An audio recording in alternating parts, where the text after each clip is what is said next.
அண்மை செய்தியை பார்த்து வருகிறோம். சென்னையில் போக்குவரத்து தொழிற்சங்கத்துடனான பேச்சுவார்த்தை தற்காலிகமாக நிறுத்தி வைக்கப்பட்டிருக்கிறது. அது குறித்தான அண்மை செய்தியை பார்த்து வருகிறோம்.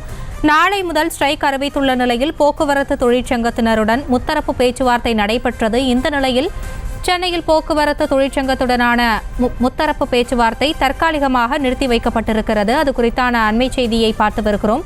கூடுதல் விவரங்களோடு இணைகிறார் எமது செய்தியாளர் காண்டிபன். வணக்கம்.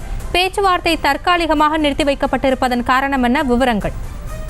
ஆசினி, போக்குவரத்து தொழிற்சங்கங்களுடைய பிரதான 2 கோரிக்கைகள்ல முக்கியமான கோரிக்கை ஓய்வு பெற்ற தொழிலாளர்களுக்கு உண்டான அகவிலைப்படி உயர்வு. 96 மாதமாக உயர்த்தப்படாமல் இருக்கக்கூடிய அந்த அகவிலைப்படியை உயர்த்த வேண்டும். அதே நேரத்தில் 15வது ஊதிய ஒப்பந்தத்தை போடுவதற்குண்டான அரசாணை வெளியிட வேண்டும். அப்படி அரசாணை வெளியிட்டாங்கன்னா அதுல ஒரு கமிட்டி போடுவாங்க.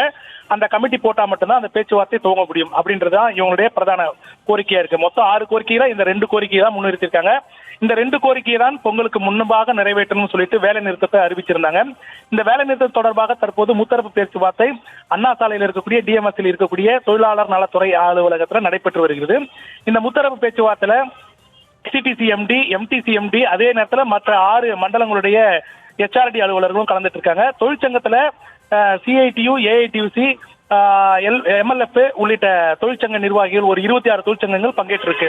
இந்த தொழிற்சங்கங்களுடைய பேச்சுவார்த்தை ஆரம்பித்ததிலிருந்தே காரசாரமான வாக்குவாதமாக தான் போய்கொண்டிருக்கிறது. என்ன காரணம் அப்படின்னா, அரசு தரப்புல நிதி இல்லை அப்படிங்கிறத மண்டல மேலாளர்கள் தொடர்ந்து சொல்லிக்கிட்டு இருக்காங்க. இந்த ஓய்வு பெற்ற தொழிலாளர்களுக்கு அகவிலைப்படி உயர்த்தி கொடுப்பதற்கு உண்டான வாய்ப்பு குறைவாக தான் இருக்கிறது. அதற்கு உண்டான போதுமான நிதி ஆதாரம் இல்லாத சுட்டிக்காட்டி பேசியிருக்காங்க. அதை தொடர்ந்துதான் காரசாரமான வாக்குவாதத்துல தொழிற்சங்கங்கள் ஈடுபட்டிருக்கு. இத்தனை ஆண்டுகள் காலமாக காலத்தாழ்த்தி விட்டு இப்போது நிதி இல்லை என்றால் அவர்களுடைய வாழ்வாதாரம் பாதிக்காதா அப்படிங்கிற ஒரு கேள்வி தொழிற்சங்கங்கள் தரப்புல முன்வைக்கப்பட்டது. தொடர்ந்து இந்த காரசார விவாதத்துக்கு நடுவிலே தொழிலாளர் நலத்துறை துணை ஆணையராக இருக்கக்கூடிய ரமேஷ் அவர்கள் இதில் நீங்க கலந்து ஆலோசித்து விட்டு முடிவெடுங்கள், 6 மணி வரை கால அவகாசம் கொடுப்பதாக கூறிவிட்டு அவர் அவருடைய அறைக்கு சென்றிருக்கிறார்.